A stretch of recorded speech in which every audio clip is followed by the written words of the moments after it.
I'm Laura McNamara at the 2026 Fuel Ethanol Workshop in St. Louis, Missouri. Joining me now is Brian Jennings. Would you introduce yourself for us? Sure, Brian Jennings. I'm the CEO of the American Coalition for Ethanol.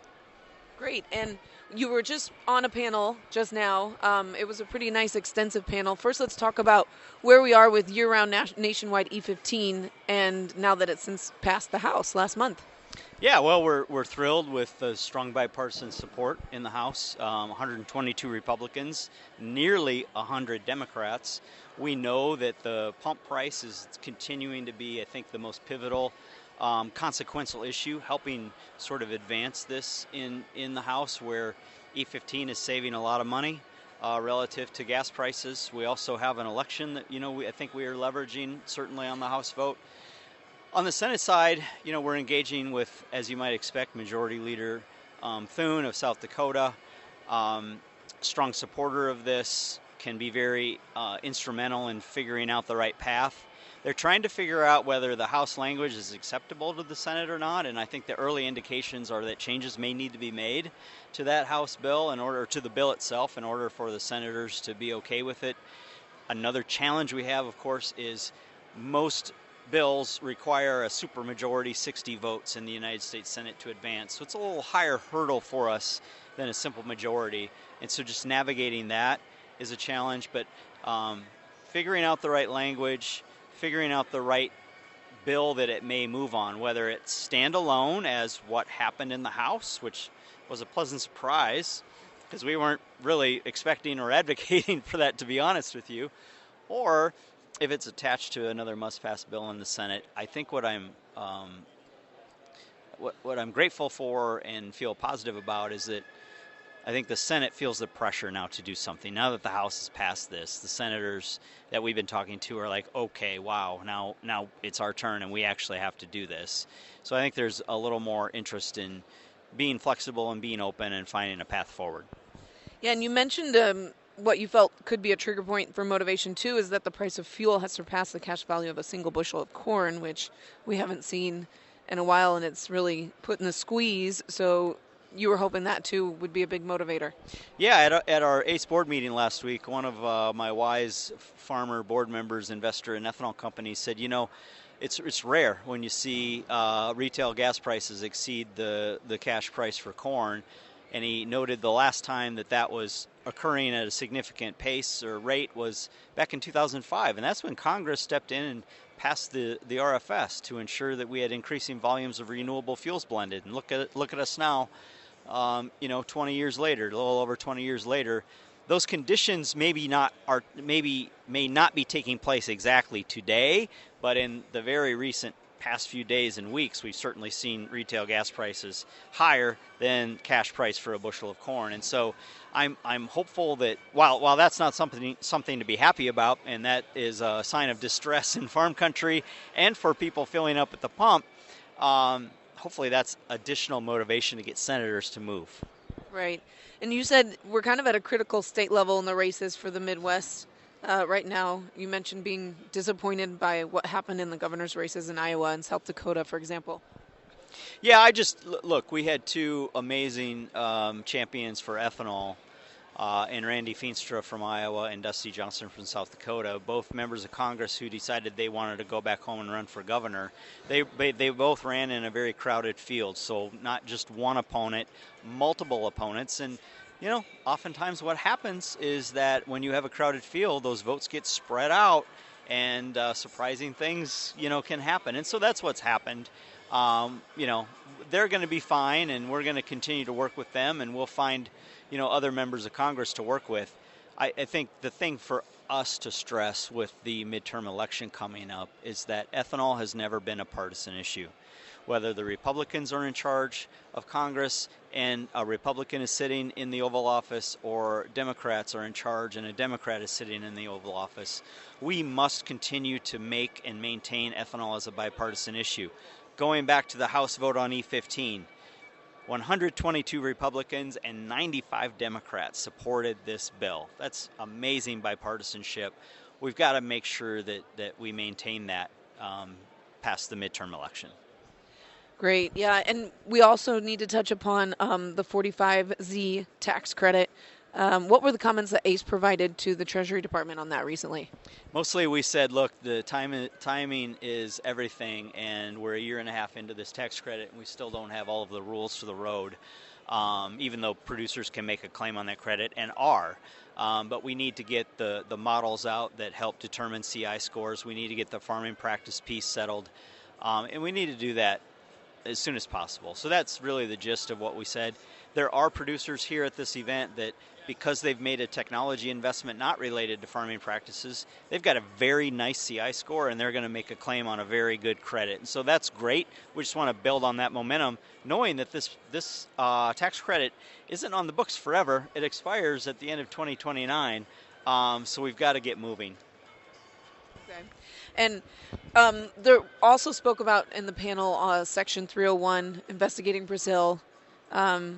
Brazil has effectively kind of shut down any meaningful flow of ethanol. You mentioned. Would you like to share more? Yeah, so we've had a lot of trade policy discussion and action by the Trump administration. One of the things I'm really complimentary of them on is that about a year ago they launched what's called a Section 301 investigation into Brazil's unfair trade practices. Ethanol would be one of the things that they looked at because going back to 2017, 2018, Brazil imposed a very steep 17, 18, 19% tariff on U.S. ethanol imports. That effectively has shut the door to our ability to export into what used to be the second largest export market that we had globally. And so as we've seen exports just generally become more and more important to the financial health of the ethanol industry, we can't have the Brazilian market off the table. And so this Section 301 investigation by the Trump administration then did come back yesterday to confirm that Brazil is engaging in some unfair trade practices right now. And so as a result, the United States is going to impose a stiff 25% tariff on products coming from Brazil to the United States, including ethanol. And what I'm hopeful for, Laura, is that that's the motivation needed to bring the Brazilians to the table to say, okay, can we negotiate something and get to a lower tariff rate in both Brazil and the United States? And particularly because exports are the really bright spot in renewable fuels for the U.S. right now, because on the panel you spoke about how it's a little stagnant domestically, but you also warned don't get too comfy with exports going so well. It would be nice to have Brazil on the table.